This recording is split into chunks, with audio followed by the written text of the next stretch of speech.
Welcome everyone to the Goblins live show. Hope you're all doing well. Thank you ever so much for joining us today. We've got an awesome show for you lined up where we are going to discuss the rollout of, what's the opposite of a rollout? The unrolling of ICE motorcycles.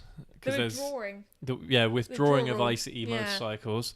And obviously they're going to be phased out, and we're going to have electric motorcycles brought in to replace those lineups. And we've got a few reactions from companies, how they feel about the plans for, is it Europe or just UK? I'm assuming this is Europe. I believe it's Europe, Yeah, because it's always bloody Europe. And we're also going to discuss Kawasaki's recent announcement of the Ninja 400 coming back in the UK. So that's absolutely epic. The return of the king. I can't wait to explore that a little bit. That's going to be quite good. Right, you ready, wifey? I'm ready. Let's roll the intro.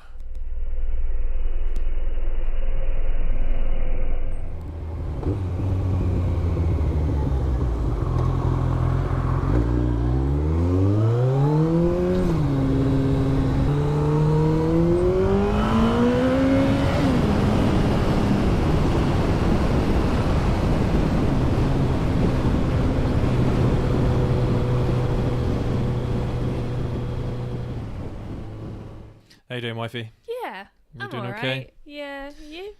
Yeah, stressful day today at work. Yeah, it feels like a long week. Yeah. I don't know why. Work's been pretty tough past couple of weeks.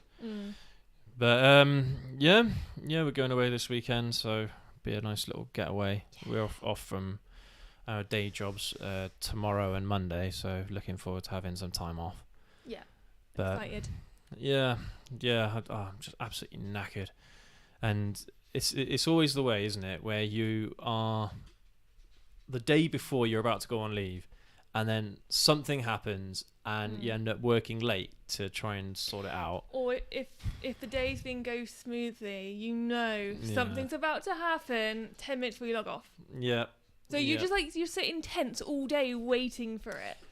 Yeah, so it's been a tough day for me today. I mean, haven't really been up to all that much apart from just went out for dinner a couple of times and that's it, really. Went out for dinner. We went out for dinner for our anniversary, didn't we? Our wedding anniversary. Yeah. And also went out with some friends, didn't we? Yeah, we went out with some friends last week, but I think we've told everyone about that. Can't remember. Maybe. I don't know. But I mean, not a lot's been going on really. No. Nothing too exciting. Well, I say that, so I might as well just announce it because it's very almost ready. Oh, yeah. I've created a Discord server and I've set up Patreon. So I know it's been a while, but I've set it up. My original thought was to do YouTube memberships, but actually YouTube memberships are a bit rubbish because YouTube take 20%, whereas Patreon take between 8 and 12%. So basically the creators get to keep more of the donations that people offer. So we've got that set up. The corporate giant doesn't take their pickings. Yeah, we've got that set up. So I mean, I'm just going to see if I can bring it up quickly in the chat, so all of you have the links to it. But literally, I was setting it up last night, so it's a very, very new thing. It's shiny still, isn't it? Yeah, and there's going to be some work that needs doing to it as well, no doubt, and to the Discord. The Discord isn't quite ready yet.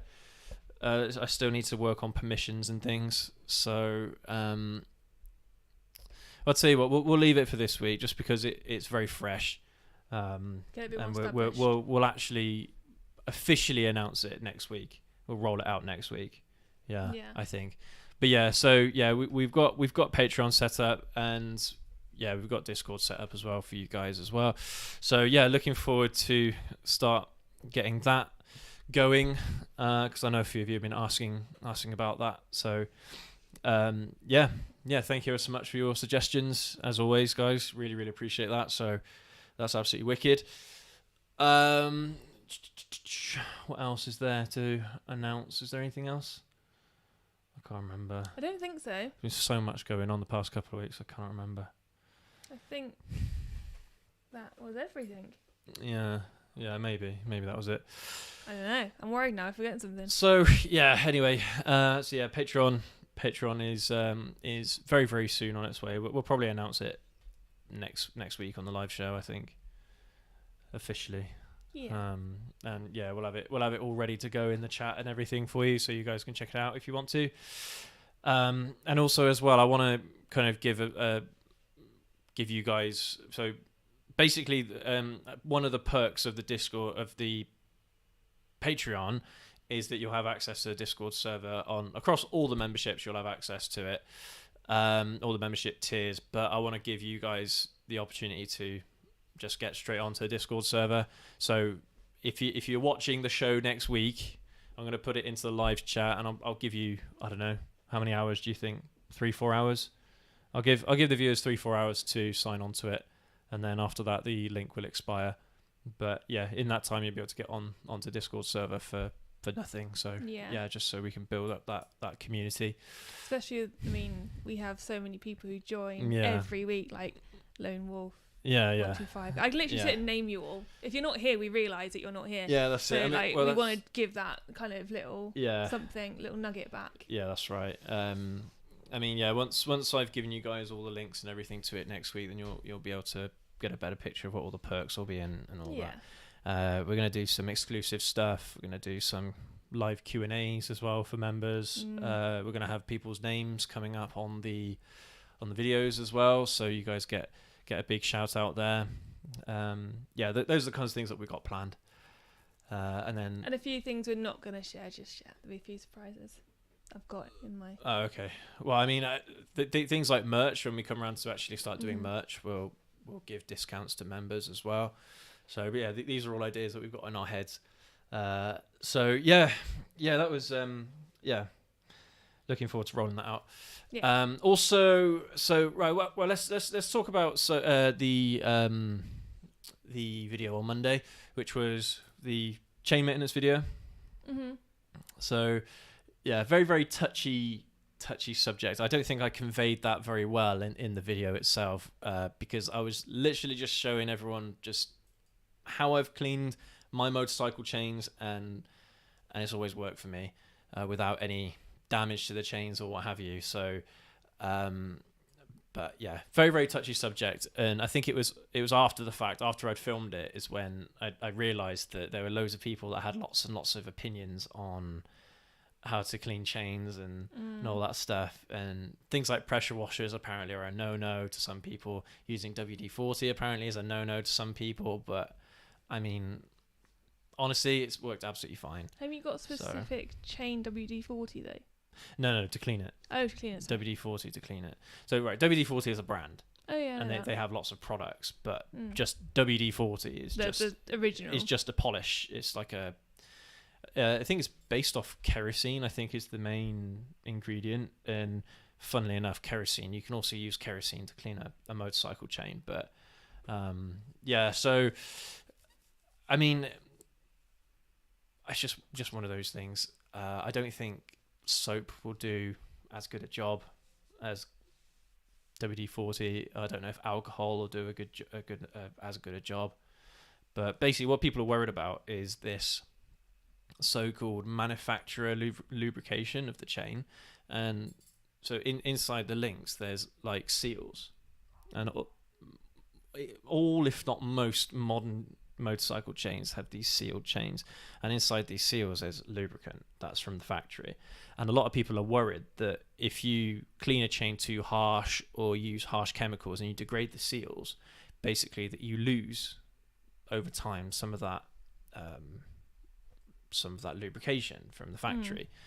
I mean, I don't know, I think that's a bit odd, to be honest with you, because over time that's going to happen anyway.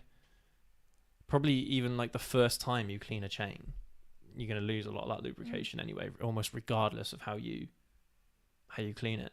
So I don't know. I'm not sure about that, but yes, that's the argument that people use against WD-40 and against pressure washers. So, but I don't know. I mean, I think there was a video on Motorcyclist magazine. It was a bit of an old one from like 2015 or 2016, and they had a test where they had seals. They extracted the seals from chains and they basically left them in different fluids. They left it in WD-40 for a month, and the seals were absolutely fine. So, yeah, WD-40 is absolutely fine to clean your chains, guys. Don't worry about it. Yeah. I think there's a few videos on Revzilla and a couple of other places that say about not using WD-40 on sealed chains. It's absolutely fine. So yeah, I wouldn't worry about that. Also, as well, some people have issues with using wire brushes as well for the same reason, that you don't want to destroy the seals. But as long as you're sticking to the areas that are away from these seals, you'll be absolutely fine. And you've never come a cropper, have you, for what you've done? So it's always worked for you. No. Chains have always been absolutely fine with me, and and I've owned bikes for a long time. You can't please everybody. Well, no, it's not about pleasing everybody. It's about educating people, especially people that are new to riding, or maybe they're 2 or 3 years into riding and they're like, I don't know what I'm doing. I don't know how to clean a chain. I need to get some advice. There's loads of conflicting advice out there. You'll get some people say this, you get some people say that. And I mean, I think there was a person that left a comment on there saying pretty much just like, I don't know, there's a word I'm looking for, I can't think of it, but pretty much sums it up. That it's like cleaning a motorcycle chain is like washing your hair. Everyone's got their own way of doing it. Yeah. But that's the thing. Motorcycle chains, when you think about what they're designed to do, the amount of pressure, the amount of thrashing they're designed to take, even just on regular riding. Because remember, they're absorbing all of that torque and transferring that energy through to the rear wheel. So they have to be like robust. So I don't think cleaning it is going to damage the chain that much. Not at least compared to the usual wear and tear the chain's going to get just from riding anyway. All a chain needs is just a scrub down with either penetration fluid or with, I don't know, some kind of degreaser that isn't brake cleaner or engine degreaser. Give it a wipe and then lube it up with some wax or something that sticks to the chain, and then you're pretty much good to go. It's just to protect it. That's all it is, just to protect it. It doesn't really help lubrication that much. I suppose in between the links it'll help with the lubrication, but that's about it. But yeah, it's a very hot topic, and I don't know why it's a hot topic, but it just is. So there you go. But yeah, so that was that video on Monday. What was the other video that came out last week on Friday? It was speed signs. So the inspiration for that video is that a lot of people obviously have it's like the culture, isn't it? It's like the motoring culture is you care about speed signs and basically that's it. Whereas the whole idea of that video was to actually explain that there are more important signs out there than speed signs. Speed signs are important if you don't want to get caught speeding, but at the same time, that they're not going to help you if you're on a road where you don't know what the speed limit is of that particular road, and you see other signs, you don't recognize other signs. That's basically what it's for. It's to highlight other signs that are perhaps more helpful in areas where you don't know what the speed limit is or what have you. It's quite funny because a couple of people commented on that saying that, like, don't be selfish, speed signs are designed to protect residents of areas and stuff. And my thought was like, well, yeah, but people chose to live there. Like in urban areas and stuff, I've said this a load of times before, in urban areas, enforce whatever speed limits you want.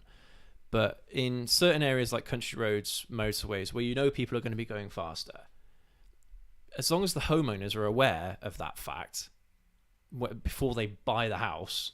I mean, if you live on a country road, you pretty much know what's going to happen. People are going to be speeding down your road all the time. You chose to live there. you know. So I don't think that makes any difference whatsoever. If you choose to live in a rural environment, and that's what you should expect.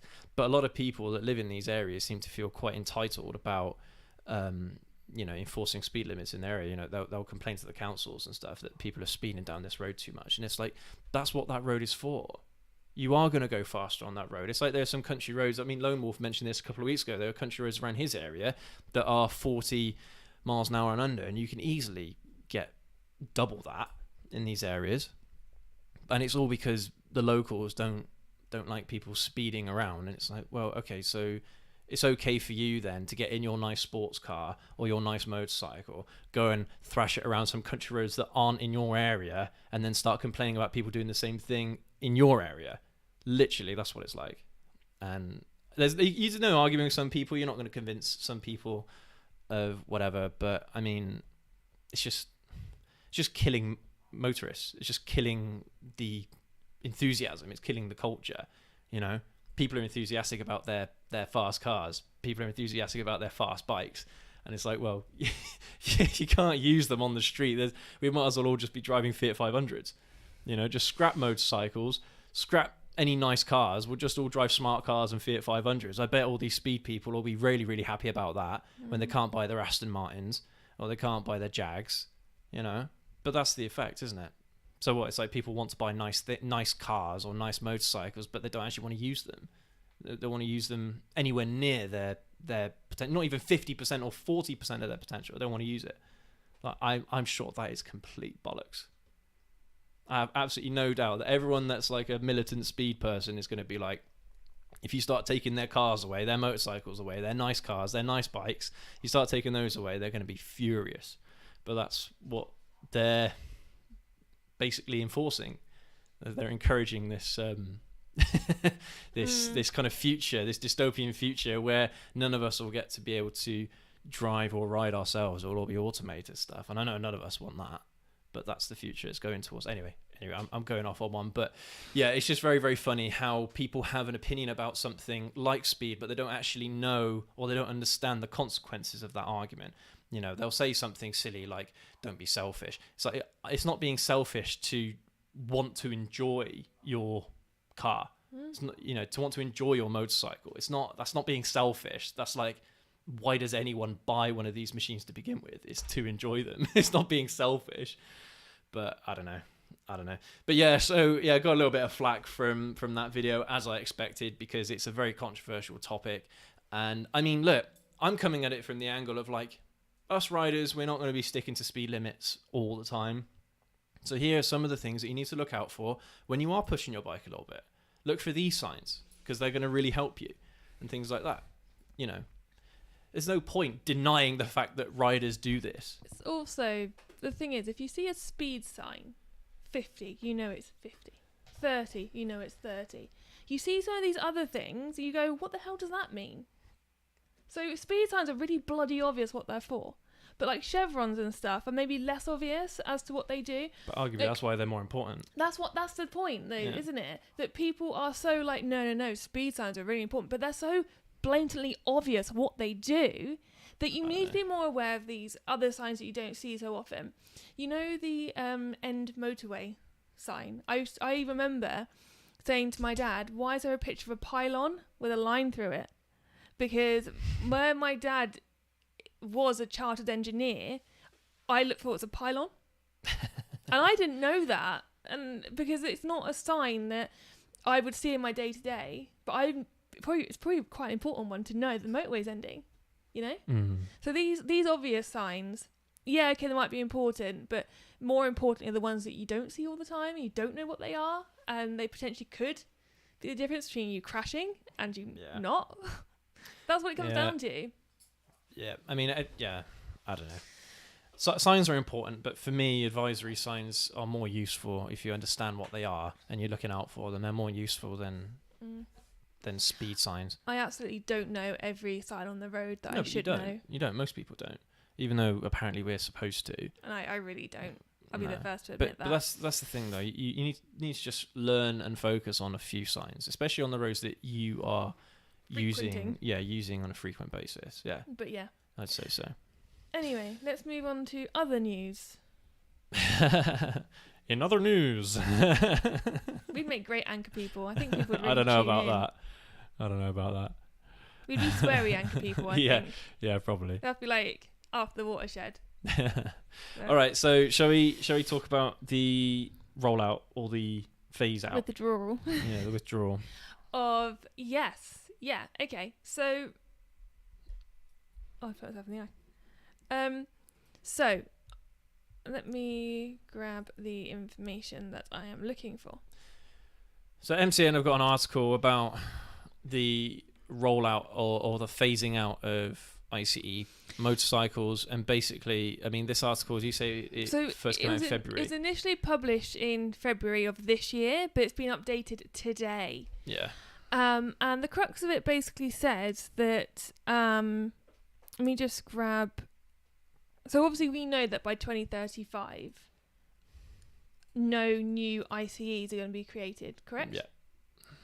But now what they're saying is there's going to be a cut-off for A1 bikes, which produce no more than 14.8 bhp. So that's Like 125s that's and 125s, 50 yeah. cc's. 125s and under, basically. Yeah. They're actually going to have a cut-off now of 2030. So you know how recently we were talking about the cut-off going to be 2035 for new motorcycles. They're not going to be gasoline, petrol powered anymore. They have to be electric by 2035. Well, that's not applying to all motorcycles. That's only applying to basically A2 and up. I mean, the wife and I were having a bit of a discussion before the show, and I kind of agree with her about how they're probably going to phase out A2 bikes as well before 2035. So I wouldn't be surprised if in the next couple of years, maybe even in the next 12 months, that we'll see an announcement from European parliaments and stuff about A2 motorcycles becoming electrified sooner than the rest. So my theory, my guess, is that so they're doing a consultation apparently till September of this year, and I reckon when they come out of that, they're going to say, right, okay, A1's cut off by 2030, anything up to say 400 is going to be 2032, and I think they're going to do it in chunks, and they're going to start bringing it down in chunks as opposed to it being a blanket by 2035. Now, which is interesting because that's how it's going to be for cars. Yeah.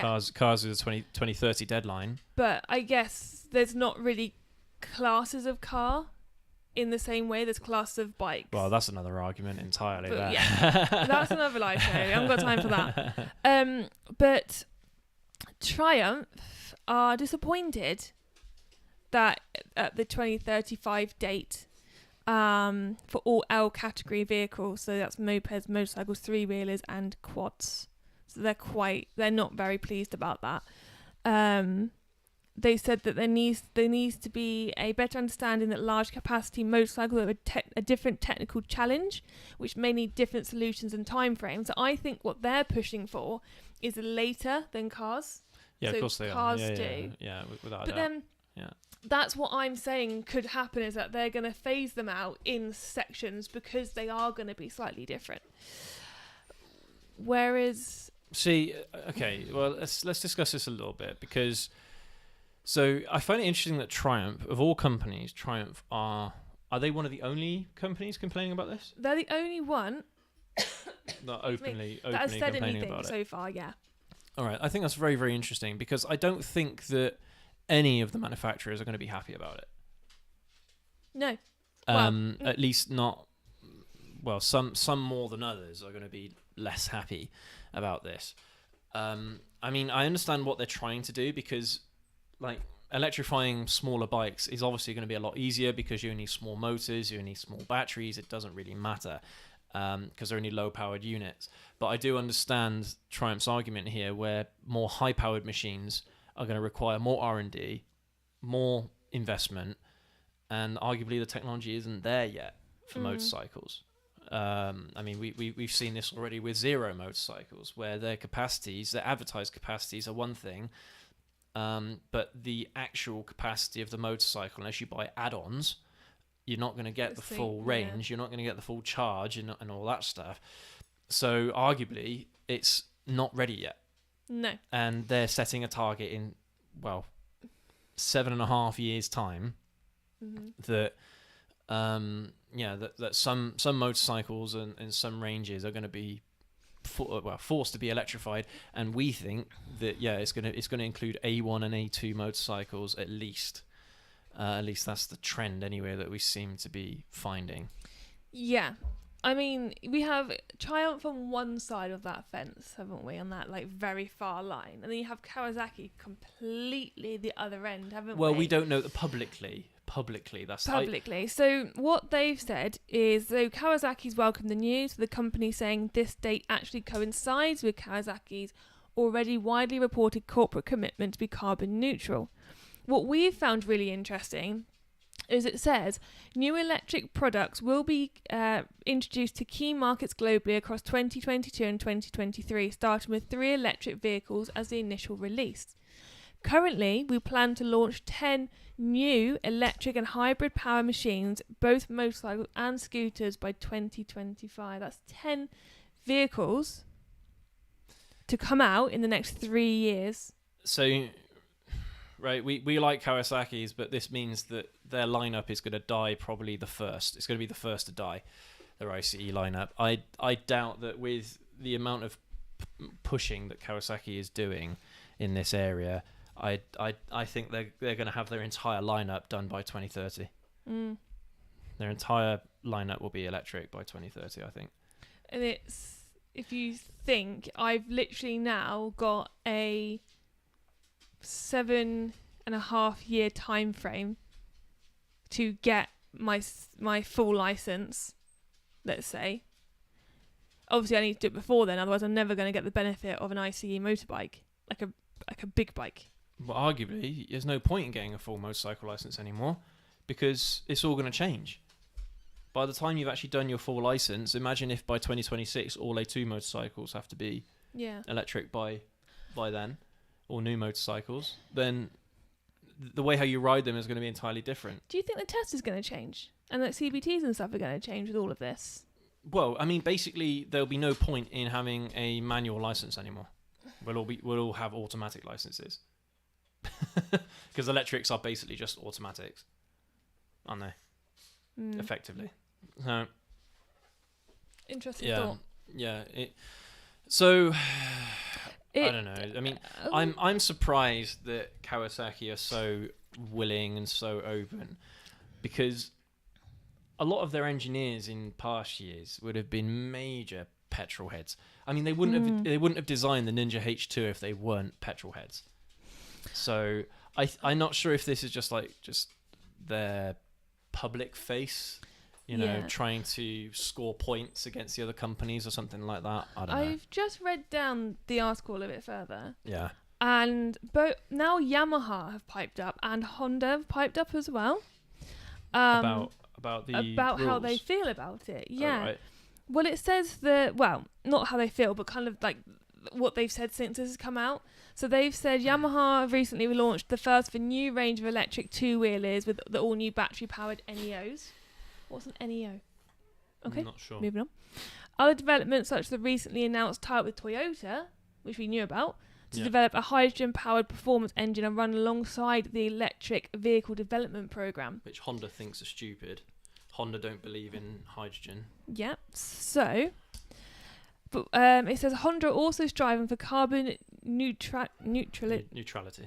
Thank you. By 2050 across all their products, including plans to produce an 80% electric automobile range by 2035 via batteries or fuel cells. 3 new personal EV models equivalent to 50cc or 125cc machinery are expected by 2024. So the Japanese are like on it. But it does say here there is a smaller firm called Norton. You heard of Norton? Not heard of them, no. They're also, and they're UK based, they're based in Solihull, working to meet the government's requirements with whoever this person is selling MCM. We will be ready. Our zero emission project has a 30-month timeline and forms an integral part of our 10-year strategy. So they're all like, yeah. I'm going to come at this from a completely different angle here. And some people might not be happy. Do it anyway. Let's upset someone. So, whenever a brand, whether if it's a car brand, a motorcycle brand, whatever, what is their flagship? What's the flagship bike? What's the product that they push? What's the product they show to everybody? What is it? It'd have to be something really impressive, wouldn't it? Yeah, a really impressive machine, like the top of the range. Whatever they do, top of the range. Arguably, they should have the same approach with electric. Yeah. Just have, like, in a couple of years, spend a load of R&D on electric or fuel cell, whatever is more convenient, and just make it balls to the wall. Just the baddest, fastest, everything. You know, all the gadgets, all the tech, just everything, and use that on a poster. And then you'll see, after a little while, everyone's going to be like, well, I can't afford that, but I'll buy one of their other electric things instead. Let's take it from, because I will embarrass myself. What I'm saying is that there's no enthusiasm about it. I'm not enthusiastic about it. I'm sure most of you guys aren't enthusiastic about the whole electric thing, even though it's inevitable, it's going to happen, and arguably it's the right thing to do. I'm not a scientist, but arguably, morally, that's the right thing to do. That's what I was going to say. Yeah. Is I'm not going to give a motorbike example because I'll just embarrass myself, but if, for instance, Audi came out and said electric R8, I'd just be like, all right, I'm there. Yeah. You put investment into that. Yeah. If someone came out and said Honda Civic Type R, I'd be like, can't afford that, but I'm going to see what else you can offer me. So, like, I'm wondering. So it's things like that, isn't it? Where they're going to get you. They're going to. It's the carrot and stick thing, isn't it? I mean, I'm really wondering if the way how the European Parliament is doing this is actually completely the wrong way. Instead of focusing on the smaller bikes, get the companies to focus R&D budgets on the bigger bikes. Get people excited, get people enthusiastic about the new wave of motorcycles, the next generation of motorcycles. And then that eventually you think would filter down through to the smaller bikes.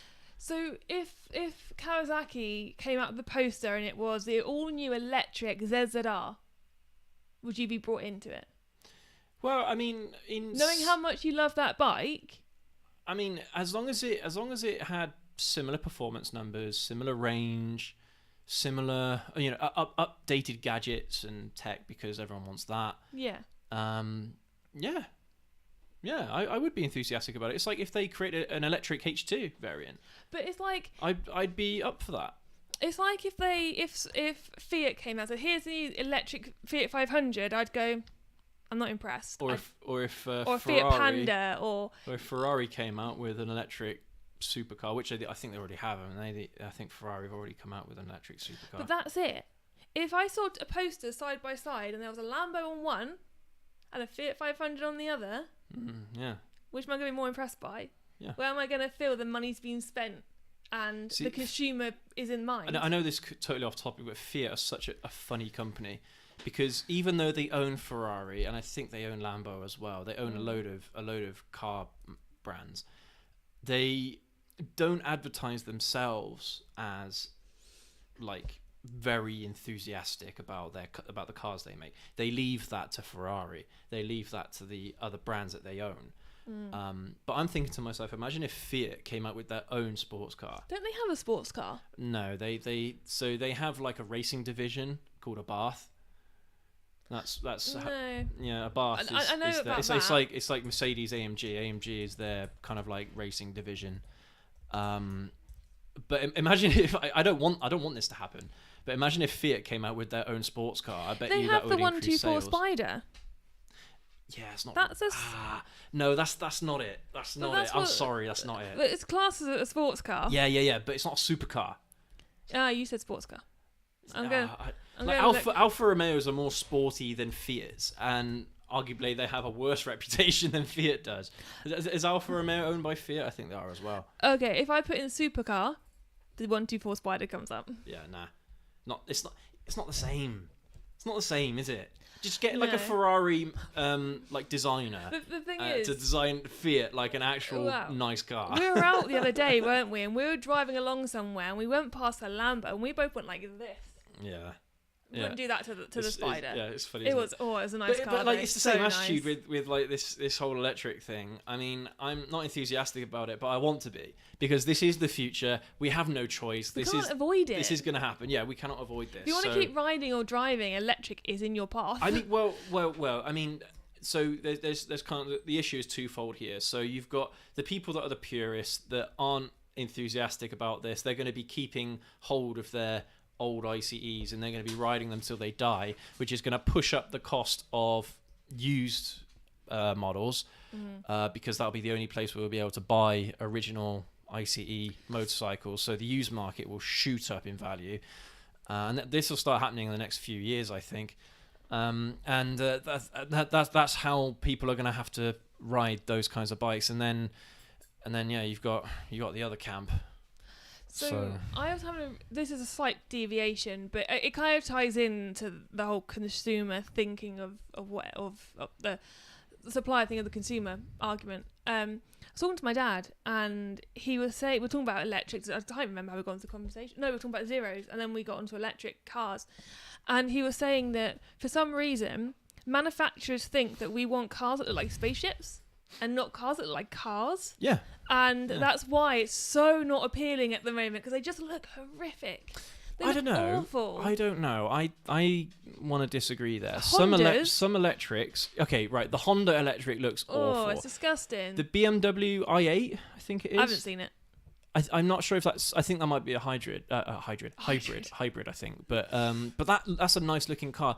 Jaguar E-Type. That is a nice car. That's a nice looking car. What I'm saying is, to start with, we were having very boxy cars coming out, weren't we? Yeah. Sorry, the dog's eating something he probably shouldn't be. Excuse me. I think he's hungry, so he's picking stuff up off the floor. What was it? Was it a screw or something?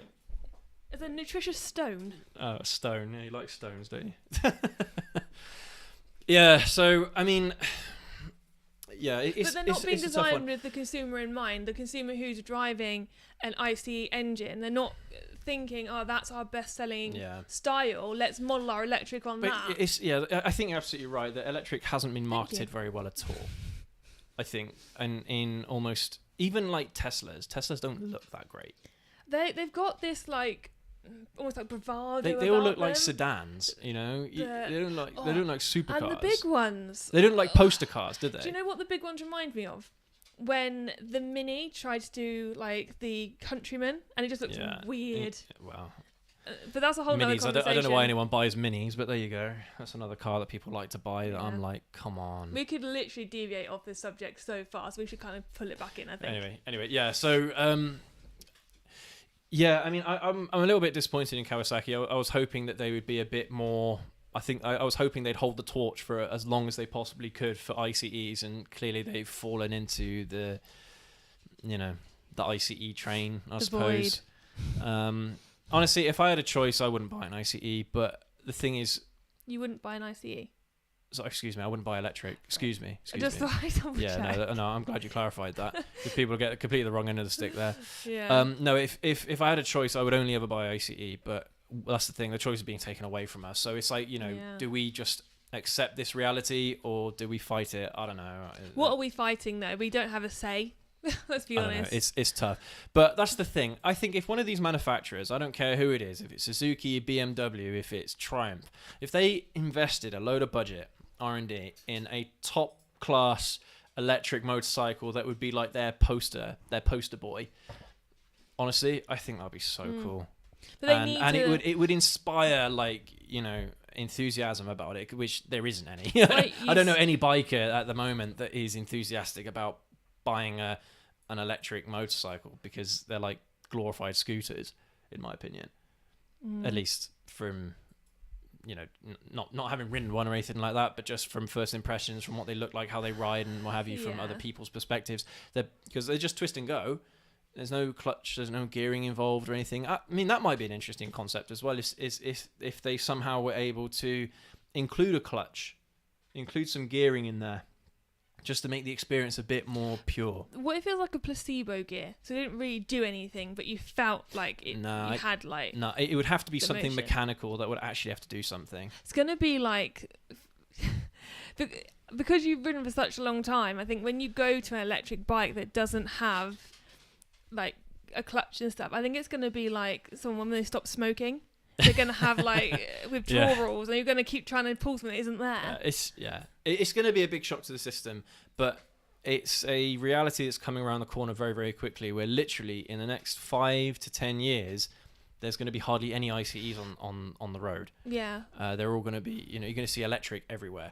And if we like stood outside and took a picture of the main road near us and look at all the cars that are driving down there now, and we took the exact same picture in 10 years' time, it's going to be totally different. Well, I'm a little bit worried about it, to be honest. I'm a little bit scared. I was talking to my dad about zero bikes, and I was kind of explaining like the stuff that we explored together around like having to buy these extras to make your bike actually do what you want it to do.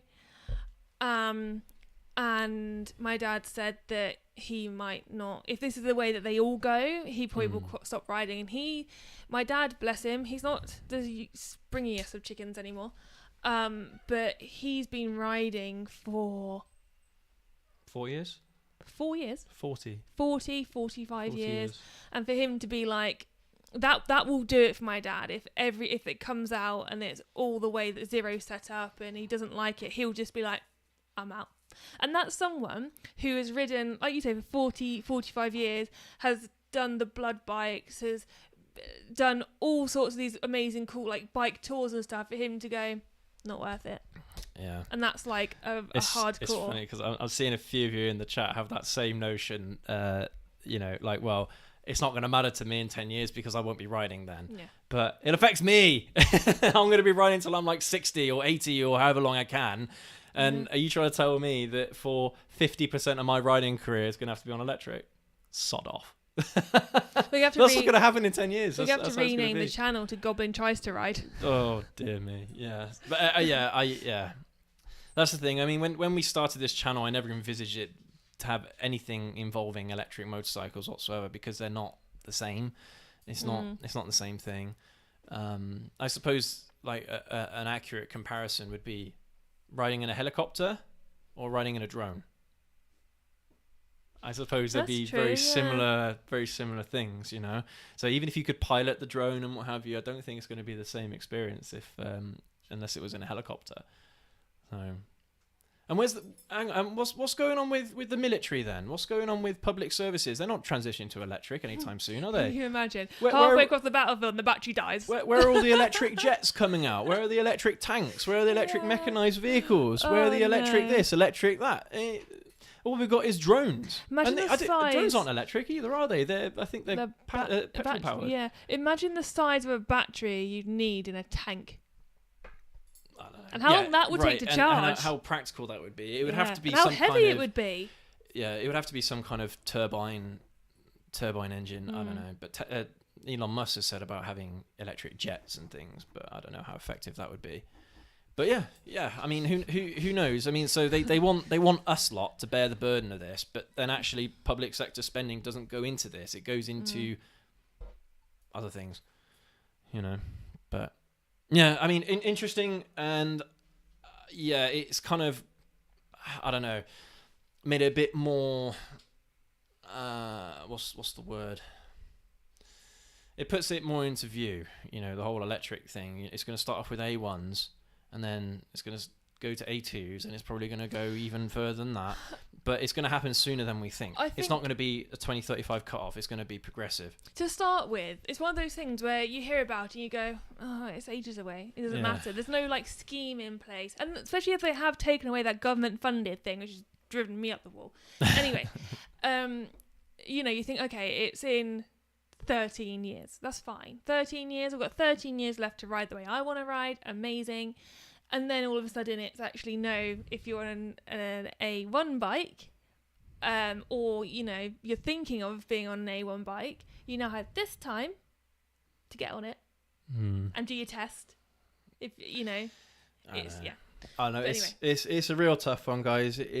From a moral standpoint, from an economic standpoint, from an environmental standpoint, from a rider's standpoint. Oh, there's so many arguments you can have, and you've still came to the same conclusion of we don't have a choice.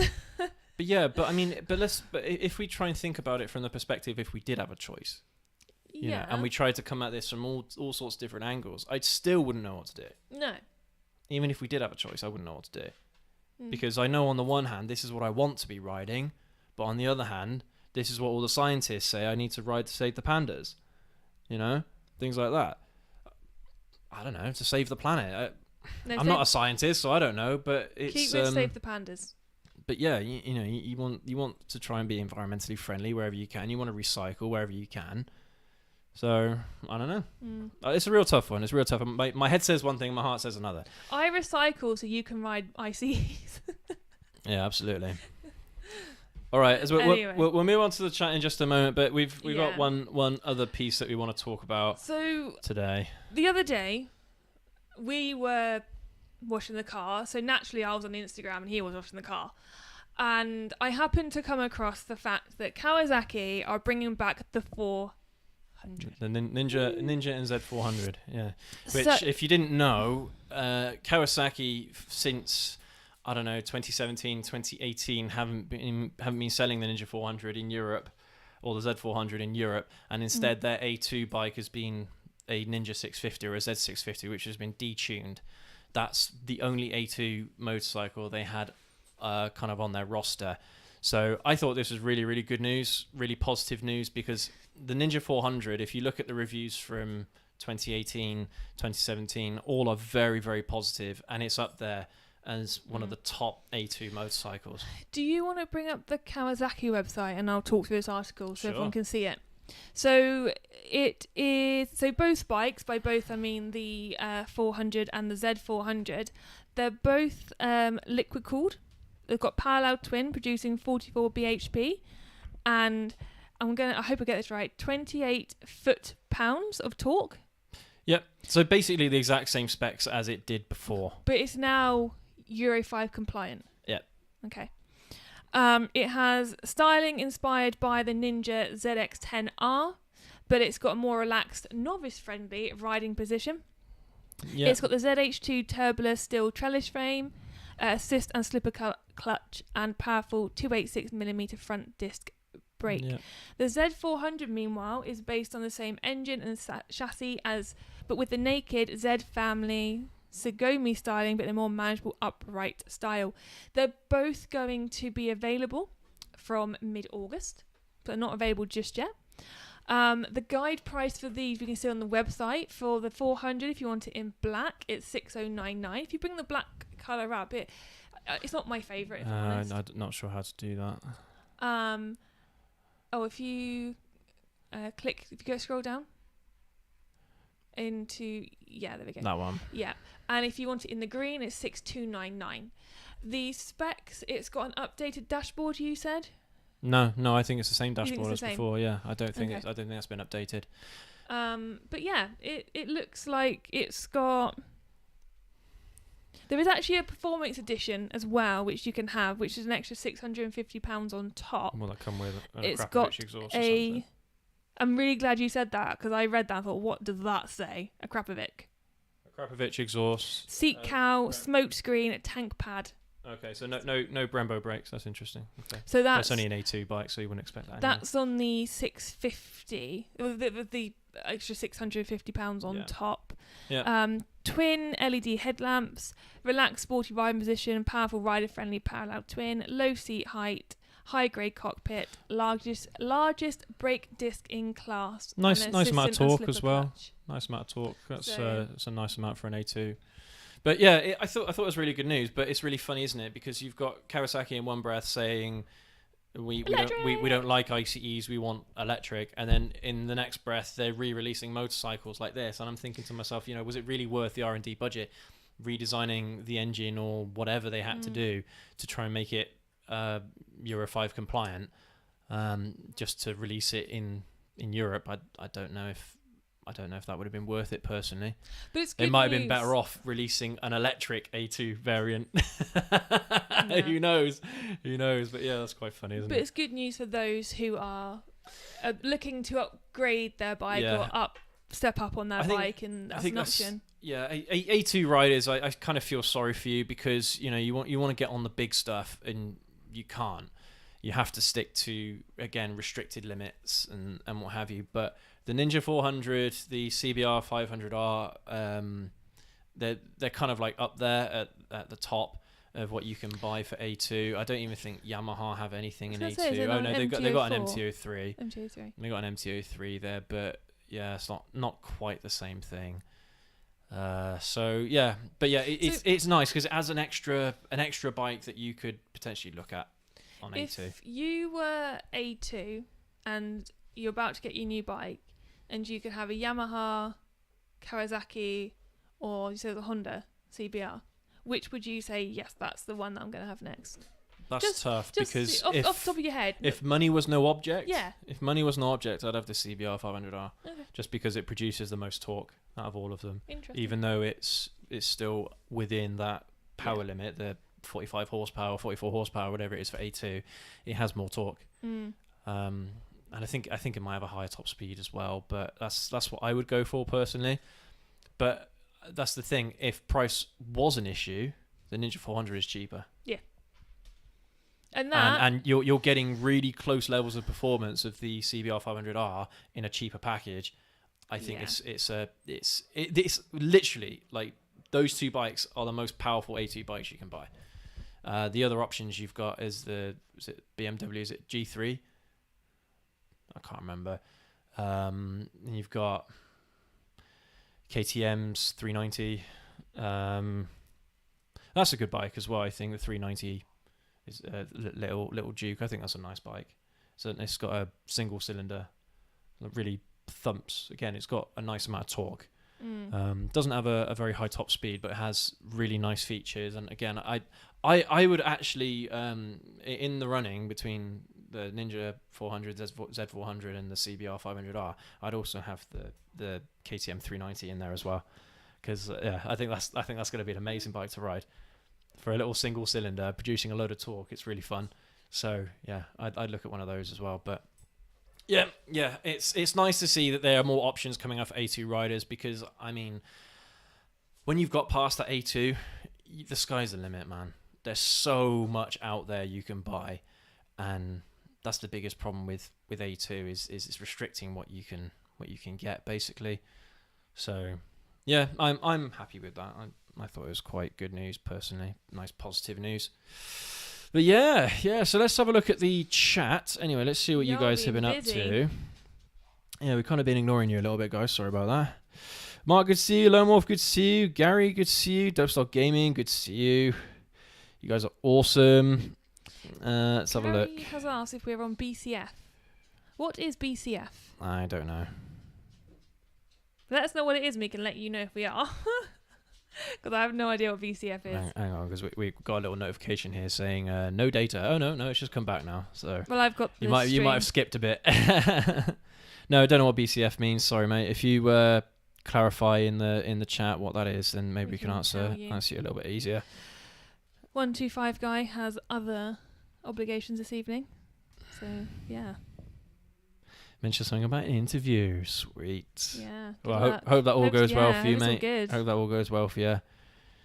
Let's have a look here. Lone Wolf, I found that using a wire brush on the sides of the chains cleans it quite well, but leaves small surface scratches that help the dirt and grime take hold. That's only the case, I find, if you're not applying a nice or good enough lubricant afterwards, a good enough wax. That's why I like using the wax, because it's nice and thick. You don't get any of that. And if there's one thing that I certainly realized between the last time I cleaned the ZH2 chain to the video that we did recently, that wax really helped the cleaning process, and it came up looking so good, even better than the last time I cleaned it. So yeah, certainly worth getting a good quality lubricant, good quality wax protector that literally it fills in those gaps that you make. But I mean, the ideal scenario is that you clean the chain enough that you don't have to use a wire brush, and you can just lube it, and you have smooth surfaces and all that, and you're absolutely fine.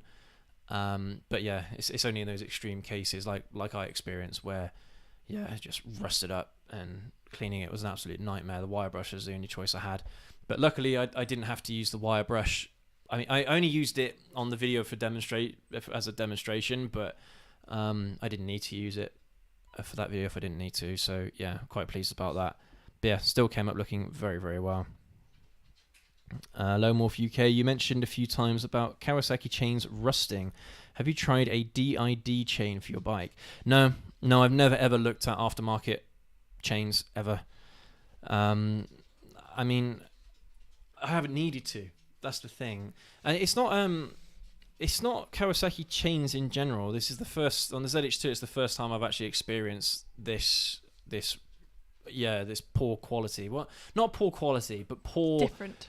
I don't know if it's like a cheaper metal or something. I'm not sure. Maybe, but I've only experienced it on the ZH2. All the other bikes have been absolutely fine that I've had from Kawi. So the 125's okay, isn't it? No, that one also suffers a little bit as well. Yeah, unfortunately. But yeah. I mean, it's if it got too bad, then yeah, I'd look at an aftermarket chain, of course. Dopestar Gaming. To be honest, a lot of the individuals that buy cars capable of such speeds are mostly interested in the status/image that it usually comes with, rather than actually using and appreciating the speed. Yeah, I think I agree with that to some extent. It does kind of depend on who you are as a person, you know, how much you appreciate the machines that you use. Yeah, a lot of people, they buy it for status, they buy it for whatever, yeah, just to show off. But I find that riders in particular are the complete opposite of that, because like why would you buy a £10,000 motorcycle if it wasn't to enjoy it? Yeah. Literally to enjoy it. Yeah, you get some street cred and all that for certain bikes, but it's not to the same effect, I don't think. Like if you go to a bike meet, it doesn't matter what bike you have. The fact that you are a rider and you're getting involved with the meetup, with the community, they just happy to see you, aren't they? I think that means more to a rider than the bike that you have. I mean, that's the attitude that I've always had as well. I don't really care what motorcycle you have, what motorcycles you like. As long as you ride and as long as you're a part of the community, that's all that matters to me. And good on you, kind of thing. You see, I have a lot of appreciation for car enthusiasts. I don't have a lot of appreciation for show-offs. People that buy the Lambos, people that buy the R8s, people that buy the Ferraris. They don't even know what they've bought, you know? The sales rep just says, right, well, it has this much horsepower, it has this many cylinders, that's it. No other specs on the brakes, no other specs on reliability or what have you, no reviews, and it costs this much money. I'm like, well, my mate has bought this car. How much do you think that one's worth? And then basically that's all it is. It's just a pissing contest. Literally, that's all it is. I do not appreciate those kinds of people. I really don't. And these are the kinds of people that, yeah, you're referring to. So, but I think bikers are a different breed. I don't think we, at least not all of us anyway, 90% of us probably care just more about the ride and the riding experience rather than actually the performance numbers, I suppose, to some extent. You know, it's nice when you have a bike that you know is powerful, that you know you can say to your mates, oh yeah, it's got 210 horsepower. Yeah, it's pretty sweet, you know. But it's not like that. It really isn't. I don't know. Maybe that's naive. I don't think so. But it's like, you know, the community that we've got here is bikers from all sorts of backgrounds, from all sorts of experience levels, all sorts of different bikes, cruiser boys, naked guys, sport bike people. We've got a load of different people, and that's what it's all about. That's literally, even though I'm not a cruiser guy, I still love to ride a cruiser. If I ever got the opportunity to ride one, I would take it straight away. You still appreciate them, don't you? Absolutely. I don't think there's any question about it. Let's have a look here. Lowmorph UK. Chevrons are worth looking out for, but I think painted white lines painted in the middle of the road provide a lot of information about the upcoming road conditions. Road conditions. Yeah. I see what you mean there, because you've got the solid white lines and you've got the pattern lines on the road as well. Yeah. See, the funny thing is about those paintings on the road is we have it around here where there are sections of the road that don't need to have the straight lines. They can, you know, they can have the pattern lines if they wanted to. So I'm not sure if that's a perfect indicator. But again, if you're in an area that you don't recognize and there's no street signs anywhere, the paint on the road is all you got. So yeah, from that perspective, it definitely makes a load of sense to keep an eye on what the paint on the road is. And then you get certain roads here in the UK that have no paint on them because they've all degraded and they haven't repainted the bloody roads. That's another issue. But yeah, I do see a point there, mate. Absolutely. Yeah. Oh yeah, you say underneath the road conditions. Yeah.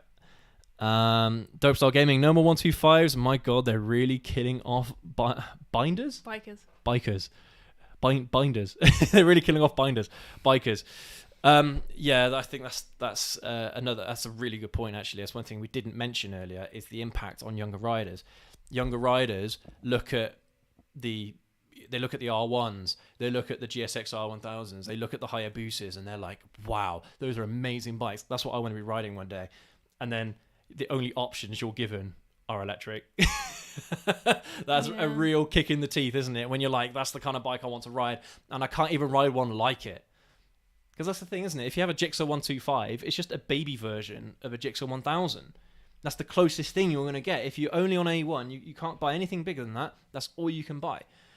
I mean, like we were discussing earlier about the design of electric cars and stuff, why would they bother designing electric motorcycles in the same way as ICE ones? They probably wouldn't. They probably have completely different designs for them. So yeah, you're absolutely right there. I think that's a really good point to make, that it would be killing the grassroots motorcycle enthusiasts.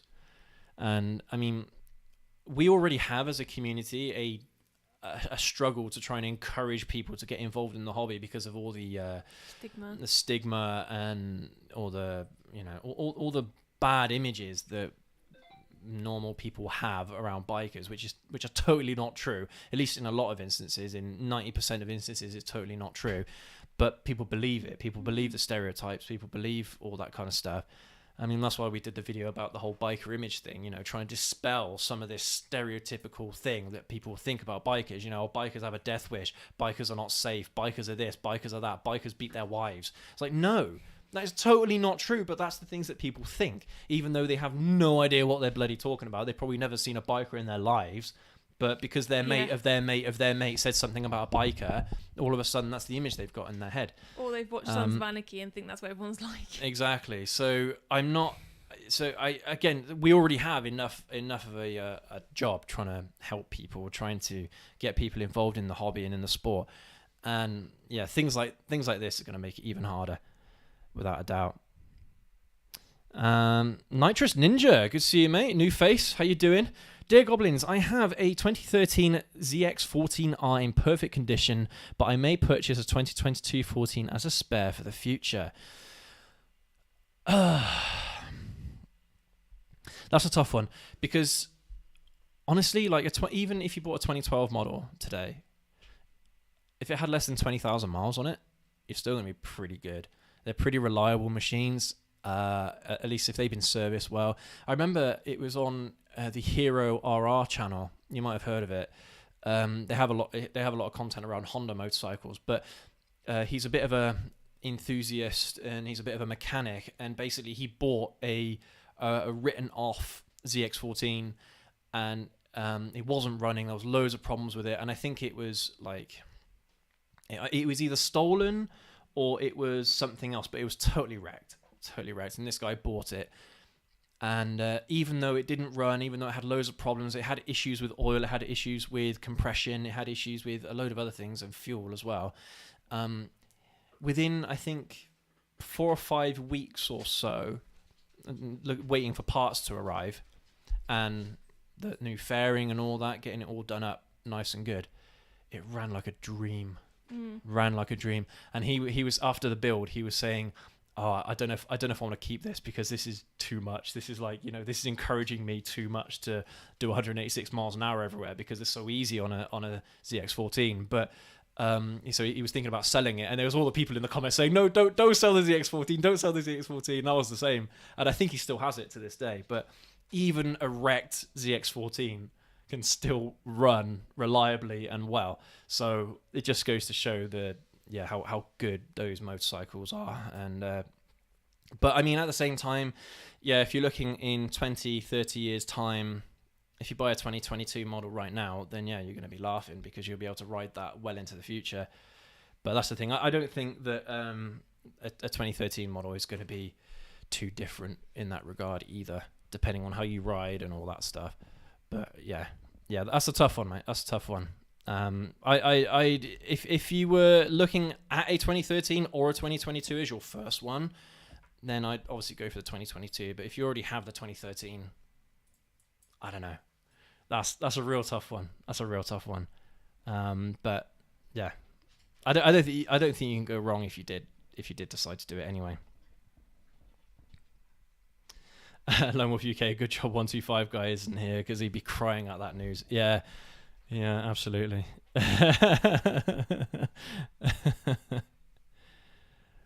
And Nitrous Ninja, if I could afford it, I would buy a Ninja H2 as well. Yeah, me too, mate. Me too. I'd love to have a Ninja H2. I mean, the ZH2 is as close as I could possibly get to one. But yeah, if I did have the choice, I'd definitely have a go on one. Dopestar Gaming, I don't think it would be too crazy though if a rider wants to get a full license any year bike after 2005 would be fine really, since they don't plan to stay on a CBT, right? Let me see if I can understand the context here, mate.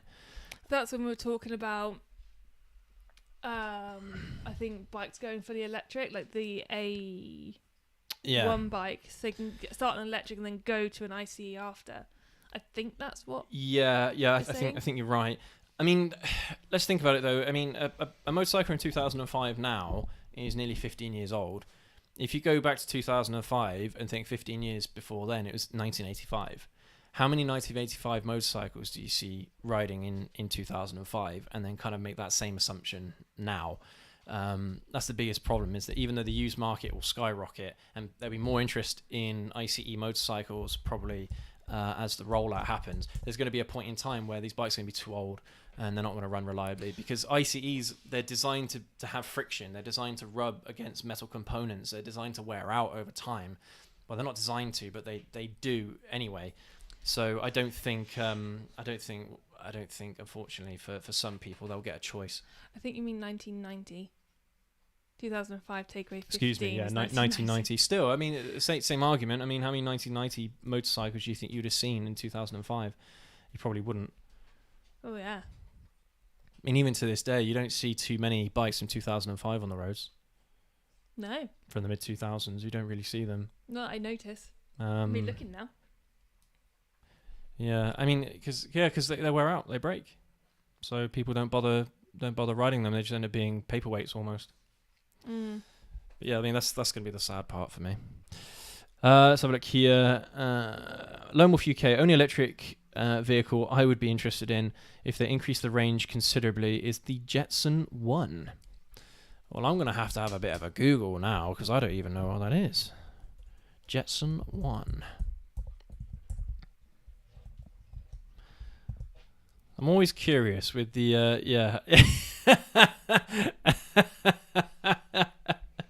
Wow, that's a drone you sit in. It's like a little helicopter. It's a drone. Yeah, that's hilarious. It's a one pilot drone. That is hilarious. That's some Tony Stark stuff going there, isn't it? That looks pretty cool. I have to say, that does look pretty cool. Fair play. Dopestar Gaming, the moped warriors and delivery drivers would be fine since electric mopeds would make sense. Yeah, I think in a lot of small bike cases, electric makes a load of sense. Absolutely, yeah.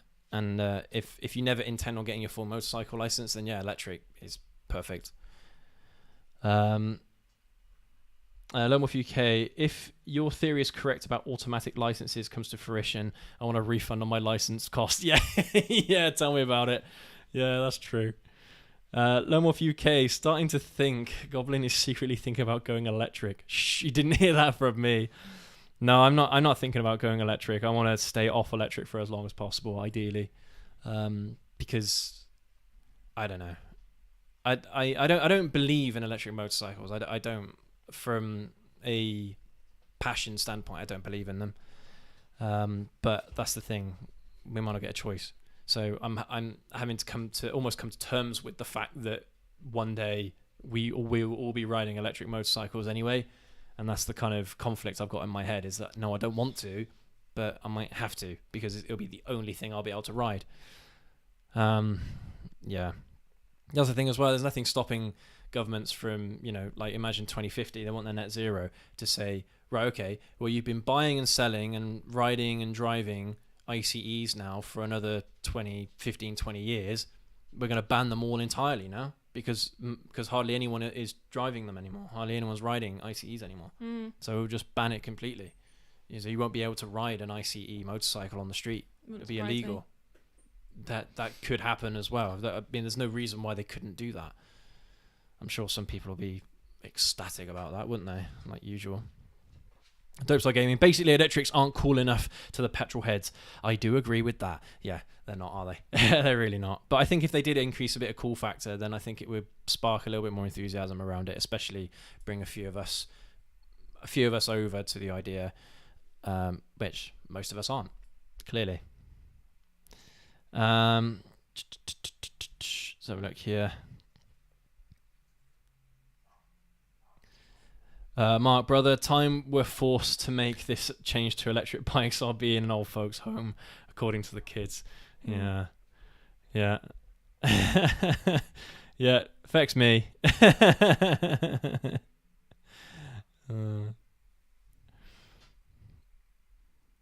Let's have a look here, see what else you guys have got on here. Mark has had a resolution from the helmet incident last week. Oh, yes, yeah.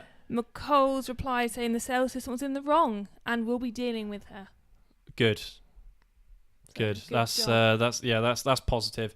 So for those of you that don't know, because that's completely out of context right there, was it last week's show or the week before? Pretty sure it was last week's I can't remember, but yeah, we were talking about how when you're riding a motorcycle, you're obviously wearing a helmet. If you're going to the shops or if you're going to a petrol station, it's kind of a bit inconvenient taking your helmet off. Well, some staff members in shops have a problem with you doing that. And this happened to Mark, where I can't remember if it was a convenience store, if it was a petrol station, but he went, so he went in there, and the kiosk person refused to serve him without him taking his helmet off. Said it's a legal requirement, which it isn't. Yeah, which it totally isn't. We looked it up. It totally doesn't isn't. exist as legal. So yeah, no, I'm glad that's going the right way, mate. That's good. Let's have a look. What else? Dopestar Gaming again. I plan to do my A2 next year, and once I pass it, I plan to get a restricted Yamaha R7, only because of the lackluster options available. Yeah, that's true.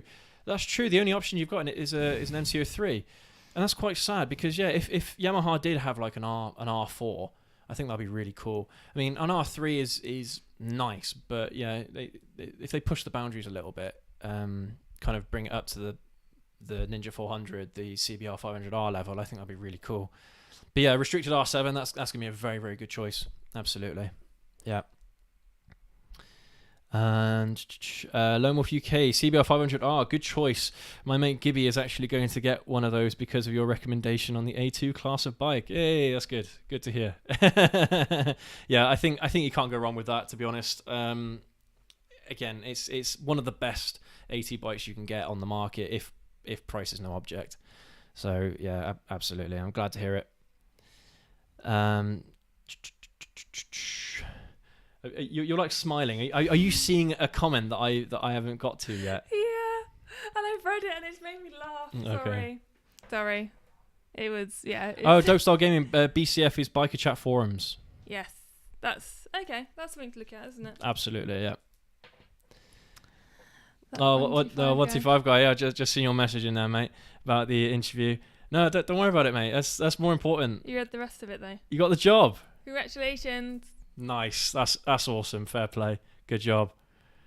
Yeah, that's so nice to hear, especially in this day and age where people are losing jobs left, right, and centre. That's absolutely wicked. Yeah, that's amazing. So yeah, fantastic. And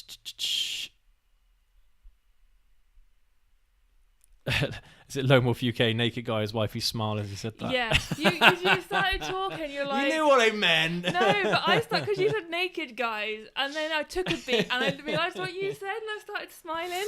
That was all. It was just funny. Yeah, that's funny.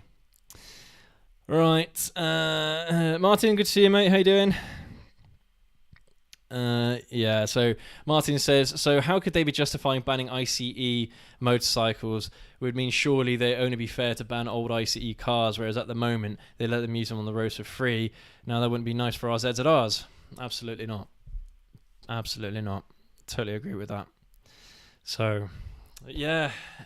I mean, I'm sorry if I've missed out a few comments in there. I was skim reading through them, trying to see some of the interesting points that you guys had to say. But yeah, honestly, it's kind of scary. What's going to be happening in the next 5-10 years, because everything's going to be changing. At least that's how it seems. But maybe that's just me being a bit of a pessimist. Who knows? Maybe our Hayabusas, our ZZRs, our R7s, our MT10s will last forever. Maybe they won't break. That's the dream, isn't Maybe it? the last generation of ICEs will last forever. I think that'll actually be really, really sick if the companies released like one Hail Mary range of motorcycles, bikes that are like, these bikes will run you to 2050. We will guarantee that they will run you to 2050 and maintain them, fix them and all that, give you warranties for that length of time, apart from wear and tear components, of course, like tyres. But I think that'd be really cool. That'd be just to give us purists, us enthusiasts, a bit more option when it comes to riding and what have you. I think that'd be really cool. A final hurrah. Yeah, absolutely. But anyway, yeah, thank you ever so much for all of you joining us today on today's show. Really, really appreciate it. And yeah, thank you again for all of your contributions in the chat. You guys are absolutely epic. It's great to see a few new faces as well. Call on, good to see you, mate. How you doing? We've got a few new faces in the chat. So yeah, absolutely ecstatic to have you guys join us and hear our little ramblings. But yeah, hopefully today has given you some insights into what's happening around the world of motorcycles. And hope you're doing well as always. We have a release tomorrow, so look forward to seeing you then. It's going to be a video featuring both the wifey and myself in tomorrow's video. So yeah, hopefully you guys will be there to see it. If not, hope you'll have an amazing weekend. And yeah, we will catch you all next week. So have a good one, guys and gals. Wifey? Ride safe. Yeah, she doesn't like it when I steal that offer. No, it's mine. My phrase. She doesn't like it. But anyway, yeah, thanks again, guys, for watching. Yeah, we'll see you all next week. Have a good one, guys.